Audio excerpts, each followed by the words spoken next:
toutes et à tous, et bienvenue sur JK Sports Network pour une nouvelle grande journée de foot. Vous êtes sur votre plateau préféré, avant-match du samedi en English League, analyse et prédiction. Un samedi exceptionnel s'annonce en Premier League, derby, rivalités historiques, chocs tactiques, et comme toujours, un seul objectif pour nous. Décrypter les affiches, analyser les tendances et vous donner nos prédictions pour ce week-end bouillant de football anglais. Pour ça, je suis entouré de mon trio magique. Sophia, notre experte tactique, John, encyclopédie vivante des stats et de l'histoire du foot, et Marc, le débatteur au franc-parler qui ne recule devant aucune prédiction audacieuse. Bonsoir à tous. Bonsoir Jika, prête à plonger dans cette belle journée de foot. Salut Jika, bonsoir tout le monde, on va se régaler ce soir. Bonsoir. Et attention, j'ai des prédictions qui vont en surprendre plus d'un. Excellent, c'est exactement ce qu'on veut. Allez, sans plus attendre, on commence avec l'affiche qui fait vibrer Londres. Notre premier match, Chelsea contre Fulham. Stamford Bridge accueille un derby électrique. Chelsea, historiquement dominateur, mais qui doute à domicile, contre Fulham, qui a brisé le signe indien la saison dernière. Sophia, à quoi on doit s'attendre? Chelsea, c'est une équipe paradoxale. Capable de démolir West Ham 5-1, puis de caler à domicile contre Palace. Esteban et João Pedro apportent du dynamisme, mais la régularité fait défaut.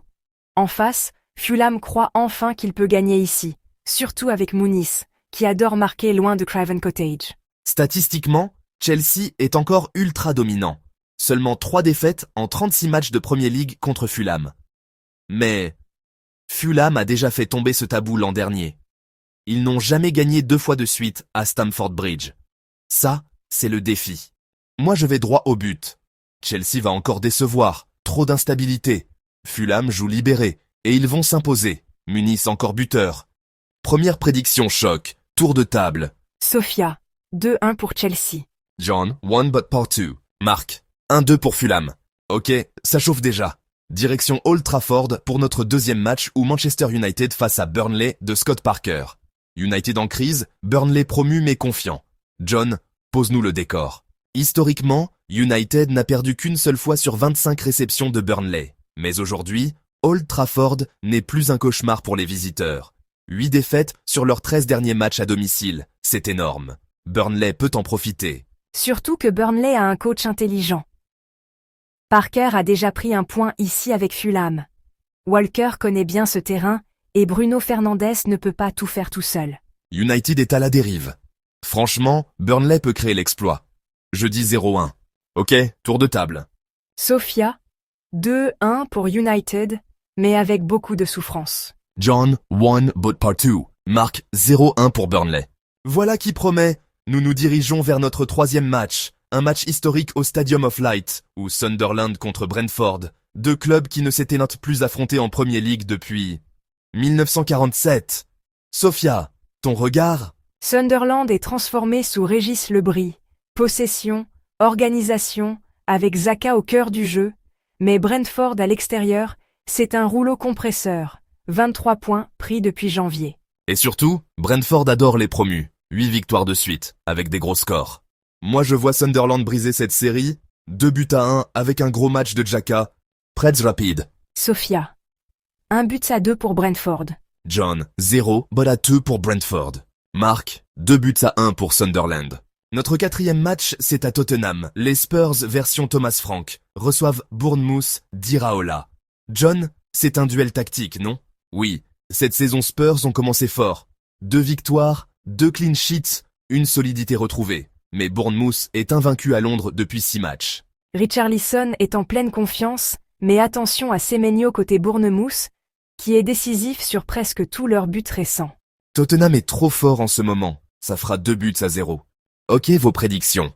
Sophia, 2-1 pour Spurs. Pour moi, c'est 1 but partout. Pour moi, c'est 2-0 pour Spurs. Notre 5e match, c'est à Molineux, où Wolves accueille Everton. Wolves n'ont toujours pas marqué cette saison, Everton est solide défensivement. Sophia? Wolves, c'est inquiétant. Peu de tirs, peu de XG, aucune créativité. En face, Everton est costaud et Grealish semble revivre. Everton n'encaisse jamais plus d'un but à l'extérieur depuis 13 matchs. Wolves aura du mal à briser cette série. Everton encore, Pickford en sauveur. Tour de table. Pour moi, c'est 0-1 pour Everton. Pour moi, c'est 0 but partout. Pour moi, c'est 0 but à 2 pour Everton. Enfin, Elland Road. Leeds, invaincu depuis 21 matchs à domicile, accueille Newcastle qui adore affronter les promus. Leeds est une forteresse avec Fark. Stash est brillant au milieu. Mais Newcastle a une série impressionnante contre les promus, même si l'absence d'Anthony Gordon va peser. Exactement. Et attention à Harvey Barnes, il adore jouer contre Leeds. 5 buts en 6 matchs. Moi je vois Leeds surprendre. Je vois 2 buts à 1 pour Leeds. Ok, dernière prédiction. Pour moi, c'est un but partout. Pour moi, c'est 1 but à 3 pour Newcastle. Pour moi, c'est 2 buts à 1 pour Leeds. Voilà, mesdames et messieurs, un samedi de Premier League qui s'annonce palpitant. Chelsea-Fulham, United-Burnley, Sunderland-Brentford, Tottenham-Bournemouth, Wolves-Everton et Leeds-Newcastle. De quoi tenir en haleine toute l'Angleterre. Merci Sophia, merci John, merci Marc pour vos analyses et vos débats toujours passionnés. Et vous qui nous regardez, dites-nous en commentaire qui va créer la surprise demain. On se retrouve demain soir pour le grand débrief, avec les résultats, les polémiques et bien sûr, le classement mis à jour. En attendant, restez connectés, aimez, partagez et surtout vous abonnez à JK Sports Network. Bonne journée et surtout, vive le football anglais.